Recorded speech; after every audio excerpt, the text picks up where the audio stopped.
Welcome to this tutorial on how to create a sequenced version of the 1996 track Don't Look Back in Anger by Oasis. This is for use in lessons at Linghorse School. If you're not from Linghorse School and you're using this, welcome, but please, as usual, bear in mind that there are other resources that go along with this that you might not have. It is not intended as a YouTube tutorial. For this project, you will need the written resources that you've been provided with by your teacher. There are 4 pages of this. I have them electronically and I'm keeping them on another screen. So we have the melody, we have the piano, we have the guitar, and we have a final page with the bass and the drum tracks on it. We're not quite going to record them in that order, but we are going to use all of them in the project that we're making today. So let's get started. I'm going to tuck my resources out of the way on my other screen, and I'm going to open Ableton. I'm not going to go into the details of how I'm doing that because depending on what platform you're on, we have Macs and PCs in Linghorse School, it may be different. So Live is opened up. You'll be given instructions by your teacher on how to do that. I'm immediately going to put it into arrangement mode because that's the mode that I prefer working in and it's better for the type of work that we're doing. So to do that, I'm going to press Tab. You can do this by selecting the horizontal lines from these 2 buttons over here. The vertical lines are session view and the horizontal ones are arrangement view. We've got 4 tracks open because that's what Ableton defaults to. And I've got 3 buses down here as well. Well, 2 buses and the master track. Just going to get rid of some of these. We only need 1 MIDI track to start. So the second one down, which is this nice green track that Ableton's chosen for us. I'm going to right click on the track header and go delete. This audio track that's appeared, delete. This audio track that's here, delete. Then on the buses, the reverb bus, we don't need that at the moment, so I'm going to delete that. And the delay bus, we don't need that either, so I'm going to delete that too. Leave the master, not that you could delete it even if you wanted to. We're going to need that a little bit later, potentially. So we're going to start off by recording the piano part, which on your resources looks like this. Now I'm going to do this as 4 layered tracks. So if you're sitting there thinking, I can't play all of those chords, don't worry. We're going to do it a note at a time. Okay, so we're going to start with the top notes. So literally all we're going to go is go G, G, D, D, E, E, B, B, C, C, D, D, G, G, E, D. Okay, going to work our way and it goes all the way to the end. The top note of the chords is going to create our first layer. So we need a grand piano sound. So I'm going to go over to sounds. I'm going to go to piano and keys. I'm going to scroll down till I find grandpiano.adg. And I'm going to drag that over to our green button, which might be a different color in your project, but the principle is the same. And you can see that MIDI changed to grand piano, and that should now mean that our piano is live and working, and I've got my piano picture in picture so you can see. Just a reminder, if you are on a larger keyboard, you might be on a mini keyboard like this, you might be on a full-size keyboard. If you're on a mini keyboard like I use, which I do so I can get it in shot better, I will be using the octaves ups and downs at different points. If you're on a full-size keyboard, you won't need to do that. You'll just need to move to either a lower or a higher part of the keyboard. So use your ears and make sure that you're using suitable notes for what we're after. I want a top G, so actually I'm going to go a little bit higher. So I'm on my mini, I'm 1 up, so the green is up on the up button.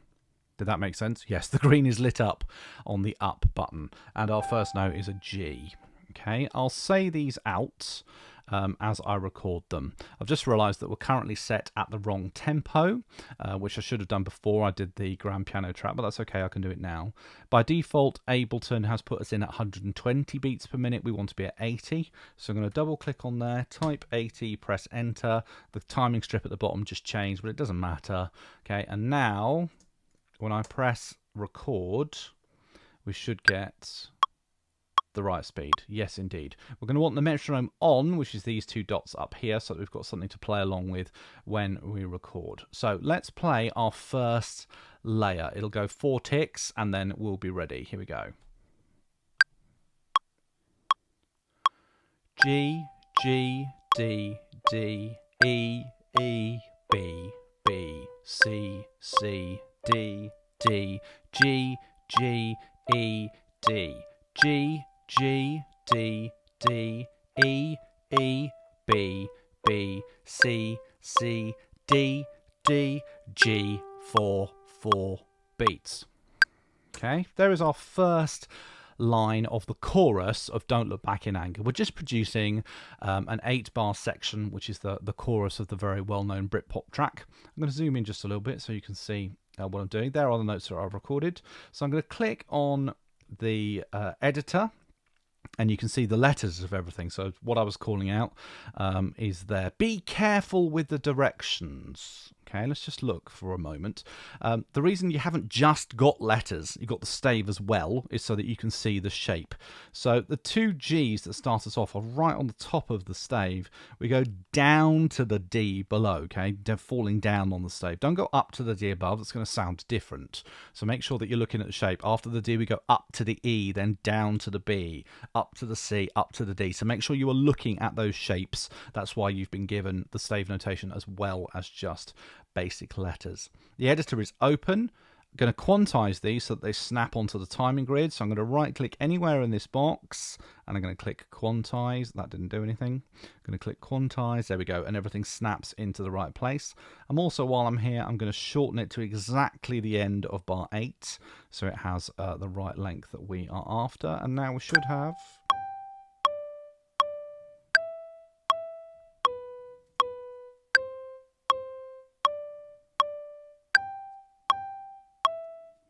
Okay, our first layer. Now, with many things, I would say probably if you're doing layers, it's best to copy and paste when you're creating layers like this. But I'm not going to do that for this one because the chord shapes are a little bit unusual. We've got things like G sharps in the middle of these chords.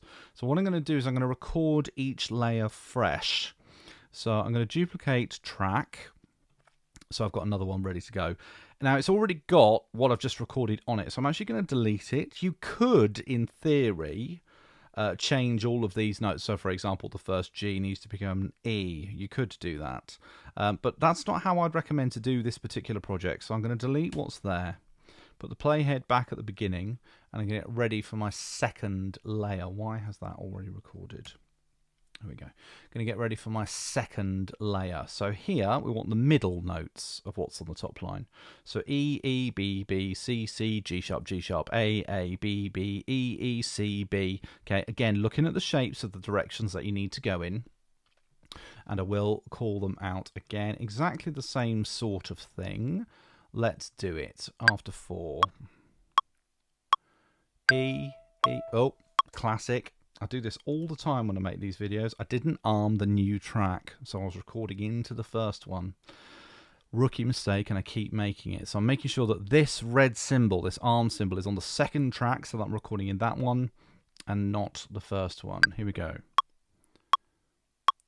E, E, B, B, C, C, G sharp, A, B, B, E, E, C, B, E, E, B, B, C, C, G sharp, A, B, B, E.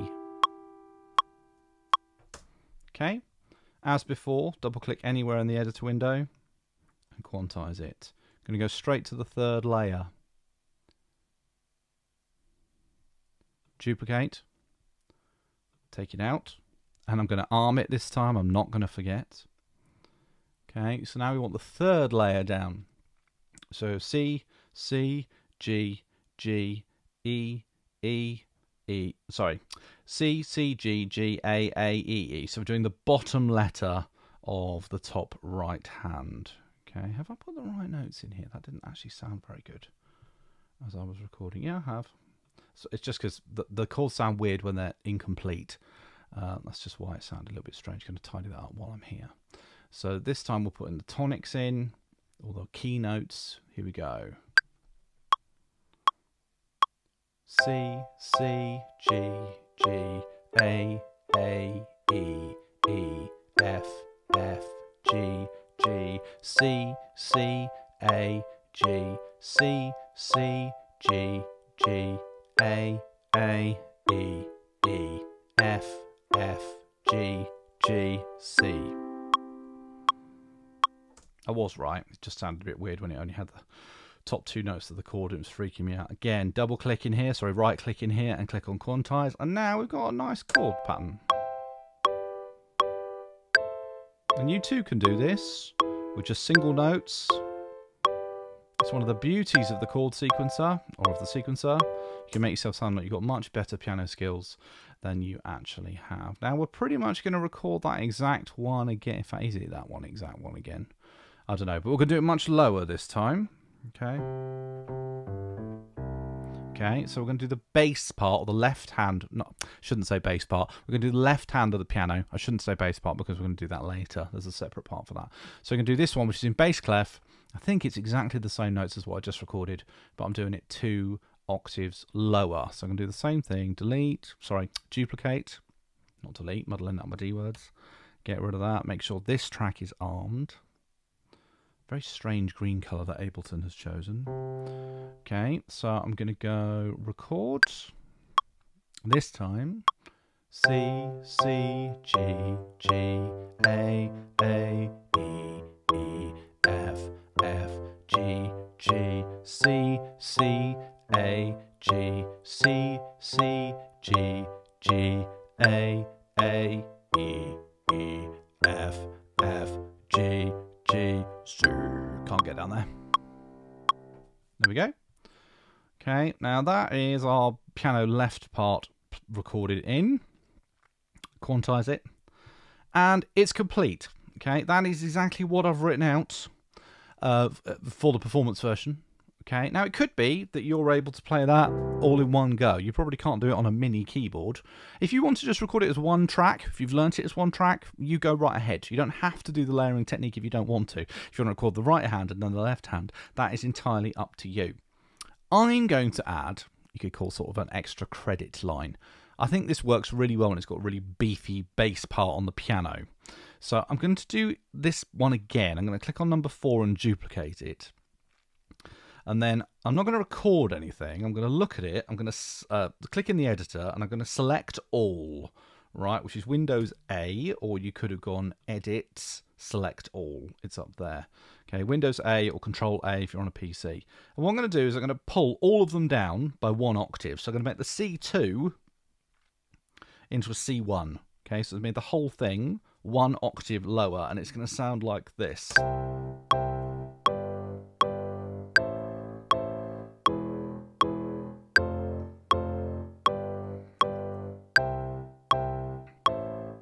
And I think that sounds pretty good.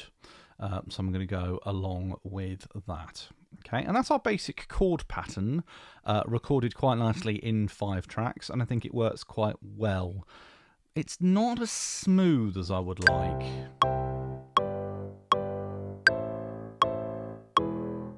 So at this stage, I'm going to do something which I didn't do in my practice run, and I'm going to add some reverb onto all of those piano tracks to make them sound that are a little bit more joined together. So I'm going to click on Audio Effect. I'm going to go to Reverb and Resonance, pull down Reverb, and I go Room, and I'm going to use something which I used in another video recently. I'm going to use the Big Room Reverb, and I'm going to put that on all 5 of the tracks that I've just recorded. Hopefully this won't sound hideous. Okay, so I'm dragging it across, went 3, here's 4. I'm going to play that and see what that sounds like.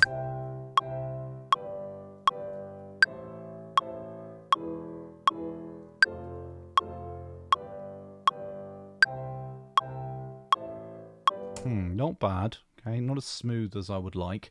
I might experiment with some different reverbs if I wasn't talking live on a video. Okay, but that is up to you. It's had a little bit of the effect of the Martyr. It's smoothed it out. Actually, it's made the piano sound a little bit more distant as well, which might help the balance. It was quite loud when I was listening to my practice version, so I'm going to leave it there for the time being. So next up, we are going to do the guitar track. But do you want the good news? The guitar plays exactly the same notes as the piano's right hand. So all we need to do is create 3 guitar tracks and copy the top 3 layers of the piano onto the guitar track. So that's exactly what I'm going to do. So I'm going to go up to Sounds. I'm going to go to Guitar Unplugged. And there's one here, which is Basic Nylon Guitar. I'm going to drag that into the blank area here to create a new MIDI track, and it's gone blue. That's okay. I quite like that. So I'm going to take the first of our layers, our top layer, the first track that we recorded, Grand Piano 1. I'm going to copy it. You could do that with the edit menu. You could do it with the shortcut of Windows or Control C, or you could do it by right-clicking and copy. Then put the playhead where you want it in the new track and paste, which you could do through the edit menu. Or you could do with the shortcut, or you could do with the mouse. There are 3 different ways to copy and paste. Now, they've come out different colours. I'm not having that. So actually, I'm going to recolour. Oh, why not? I'm going to go pink. I'm going to recolour the guitar track, and then I'm going to recolour the actual track itself. Okay, so we've got that matching. So that should now give us, if we use the solo tool, which is where pressing on that blue S will mean that I just hear that.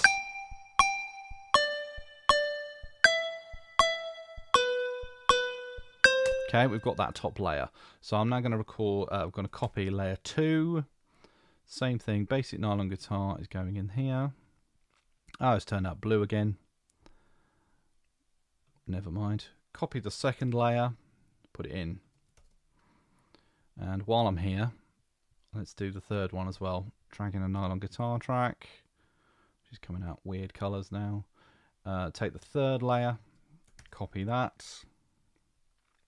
Come out as a thin track, paste that, and now we can sort out our colours. So we made this pink. I used second from the end on the top row. Always take note of which one I'm doing. You don't have to have all your colours lining up. It's a little bit neat freak of me, but it does help you stay a bit more organised and help you keep track better of what's going on. So we should hopefully have 3 guitar tracks making chords. If you turn the solo function off, that is.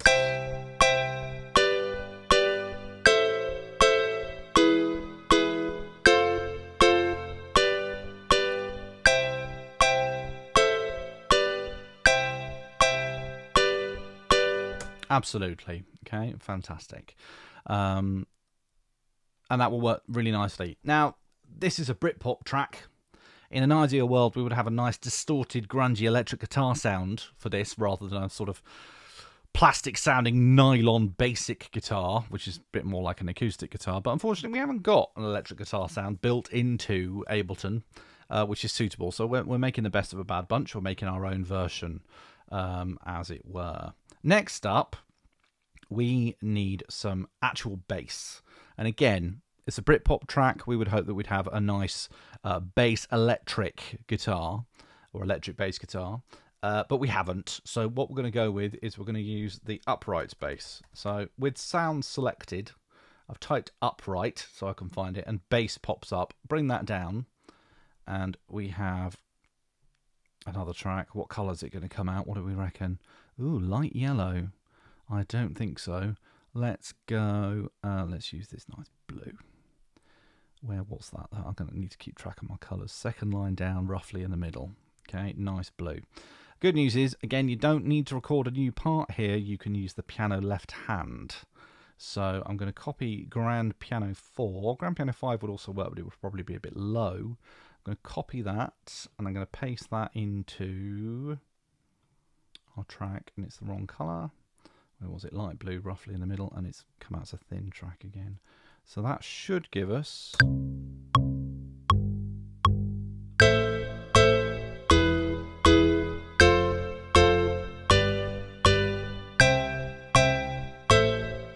There we go. Don't look back in anger. Fantastico.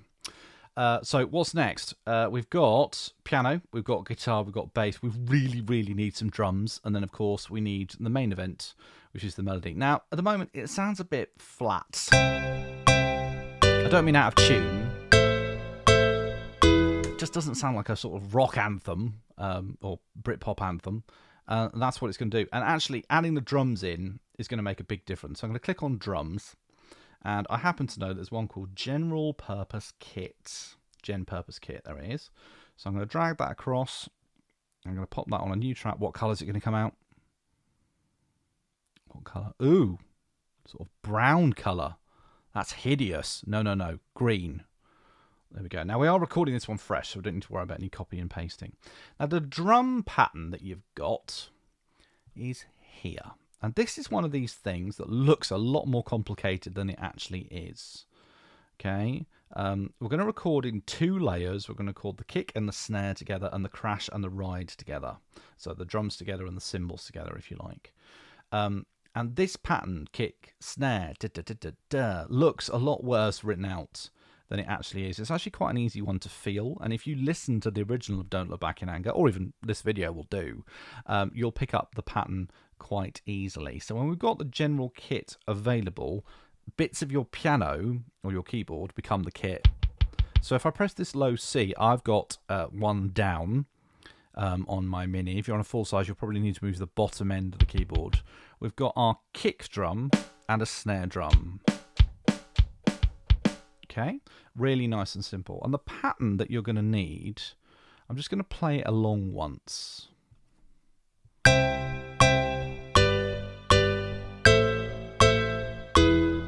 That's not helpful at all. How can I do it? I think it's probably best if I just solo the track and I just record it for you once. Okay, it's really easy. It's just those 2 notes.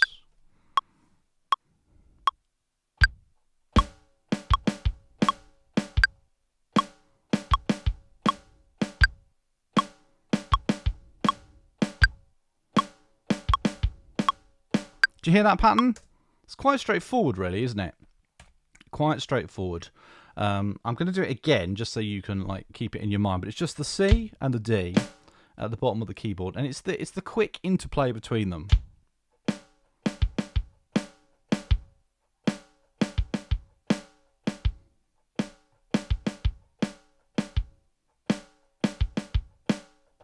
Okay, you've got to get that last one in, or your loop won't work properly.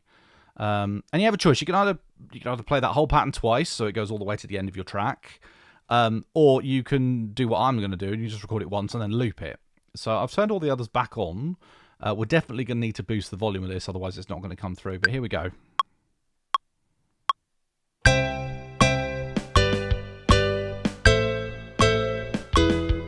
I actually played slipped and played a wrong note, so I'm going to do that again. Well, sorry, wrong note, played a wrong part of the kit at the wrong time.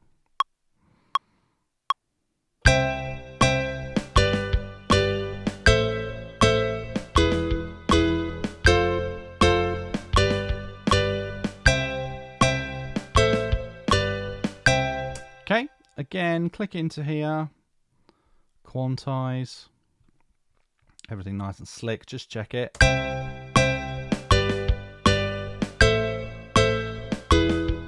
Definitely going to need to put some effect on that to make it a little bit louder. But first thing I'm going to do is make sure it's exactly 4 bars long. Then I'm going to copy it, however you prefer. Could use keyboard shortcut, could use the menu, could use the mouse, however you prefer.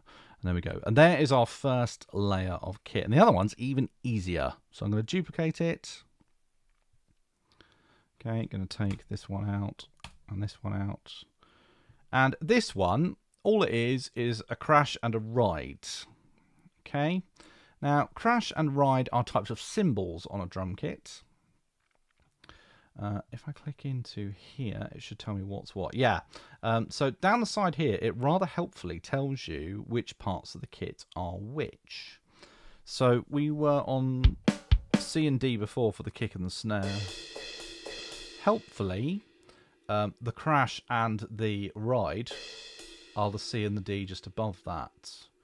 Okay, so all it is one crash followed by a lot of rides. $15 of them in total. Okay, quite nice and steady. Let me show you that. I'll record it. Click on the wrong button.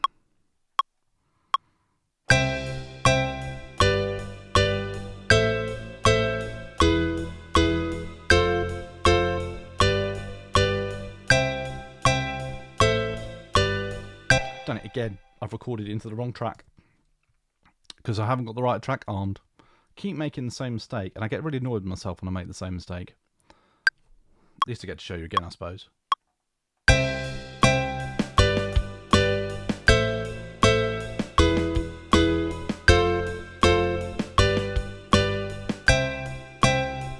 I'm actually going to do it again because I'm going to change the ending. For the long note, I'm just going to play the crash. going to cut the end of that drum track off from the previous one. I'm going to get rid of that so that we don't end with the drums carrying on and everything else stopping. Quantize this, get it nicely in time, and we should have...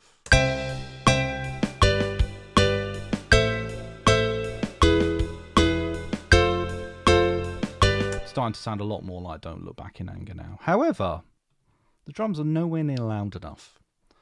Now we could just turn them up. We could just literally take the levels and we could ram up to 6 over here. Okay, that's what someone who was probably just starting out on Ableton and who didn't really know what they were doing would probably do to make the drums louder. But you're not that. You're pros, or rather, I'm going to treat you like pros. So you're going to use an effect called compression, which is where you squash the signal to make less of a difference between the loud and the quiet, and therefore, because there's less of a difference between the loud and the quiet, it all sounds louder. Okay, to do this, we're going to go to Audio Effects. We're going to go to Dynamics, which is referring to volume. You know this from your listening work. And we're going to go into Compressor, and I'm going to use Generic Compressor. I'm going to drop it onto my drum track. You know what? What the hell? I'm going to drop it onto both of my drum tracks. Can't drop it onto both of my drum tracks. Oh no, didn't want it on there at all. It's messing me up. Hang on a second. Let's put it on the bass track. Generic compressor on the general purpose drum. Now this is the compressor here. Oh! It's already active. But can you hear how much they're popping? I'm actually going to adjust them a little bit further. I'm just going to take the yellow dot and move it slightly and apply a bit more compression. So I went slightly to the left and up. Okay, play around with it by all means. Okay, there we go. And now it sounds like a pop song. Now I haven't turned anything up. Right, the levels are exactly the same. We have got some clipping actually. So I'm just going to take the master volume down a bit so that these gauges stay green. Took it down to -4. You can always turn your volume up then on your speakers if you want to, or your headphones.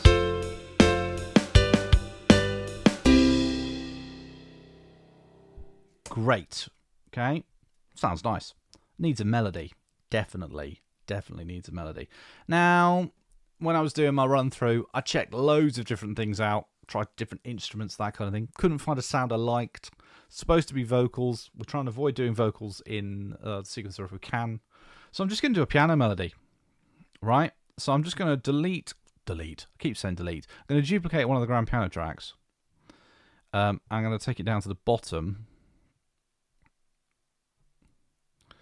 Okay, I'm going to make it a different colour, just because I can. I'm going to go red. Okay, get rid of what's on it. And I'm going to record this melody. Now, this is not a tutorial on how to play it, right? You'll have got those in lesson through the performing element, or using your skills. But I will show you exactly what I'm doing. Why have I not got any piano? Oh, because I'm not armed. That's why. Okay, so I'm one up. I'm up green on my mini keyboard. First note is a G. Okay, can I keep this up while I play? Let's find out. No, that's going to cause all kinds of problems. You've got the resources anyway.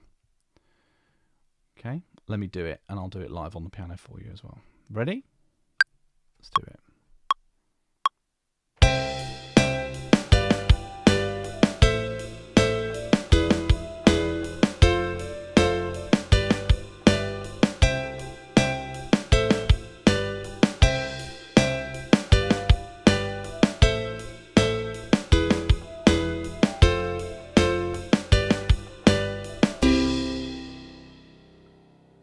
Okay, nice and simple. Really, really straightforward. You might need to practice that a few times before you put it on, but hopefully you've already learned how it goes. Now, it's currently got the same reverb on it. I'm going to get rid of that. This big room here. Go here. Delete. But you can hear it. You can barely hear it.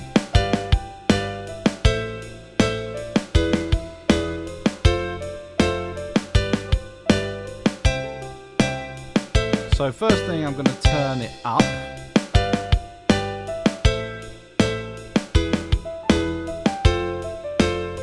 And Actually, I think it might benefit from a little bit of compression. Make it stand out in the mix a little bit more. Now again, we've got some clipping going on in the master now. So I'm just going to drop the whole thing to about 6 and hope that should solve that problem. 6.1. No. And that stands up much better, doesn't it?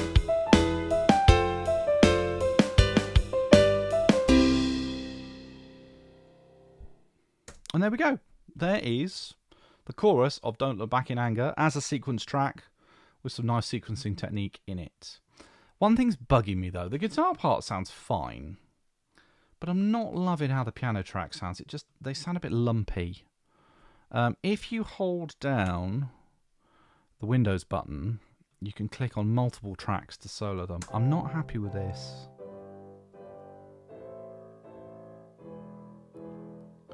So I'm going to try something. Okay, it's fine. You could call this an extra credit section if you wanted to. Right, I'm just going to try closing the gaps in this first track so that the notes join into each other. It's a little bit fiddly, takes a little bit of effort, but hopefully it will be worth it.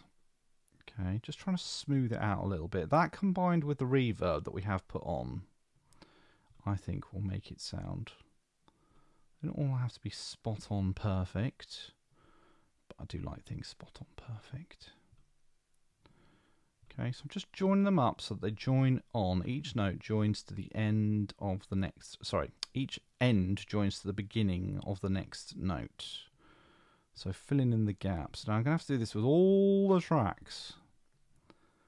I might speed this bit of the video up. Or I might do it on one track and decide it's not worth it. So let's do this much. Whoops. If you go over the start of another note, it will delete that note. So be careful. Be precise. So let's just listen. Oh, how much better does that sound?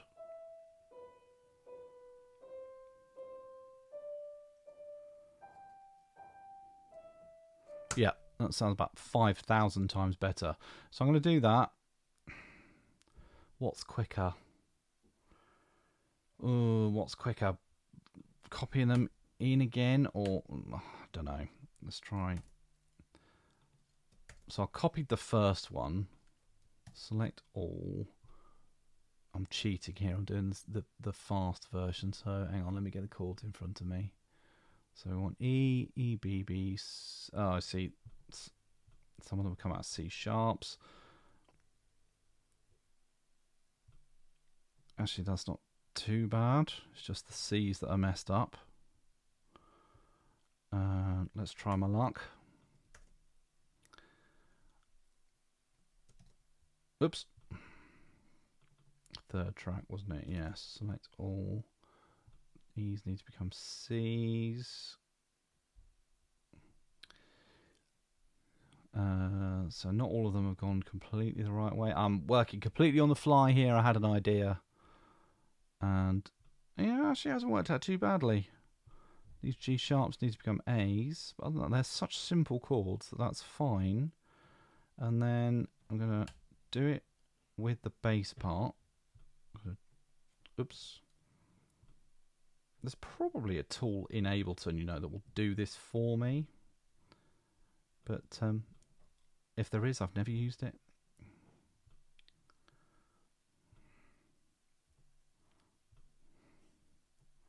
Just smoothing out and adding extra time to the end of my video. I said I was going to speed it up. I don't think I will.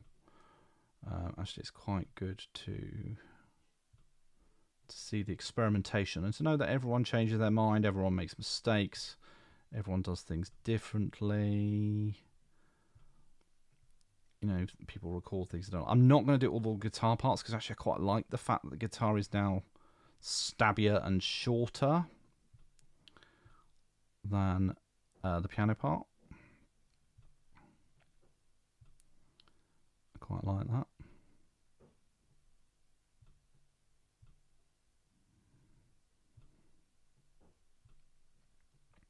There we go. And then this piano part it was just a transposition, wasn't it? So actually, let's select that, copy it into this track, and then select everything and drag it down an octave. How does that sound now as a piano part? So I'm holding the Windows key as I click. Oh, what a difference.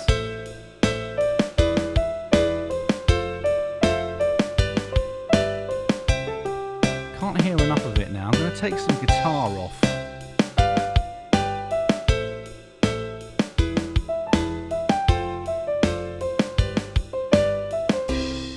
I'm going to boost the piano just a smidge.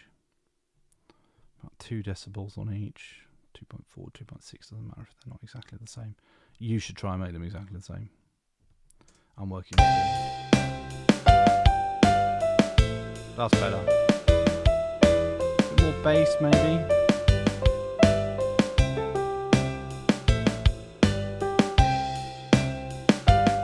I'm happy with that now.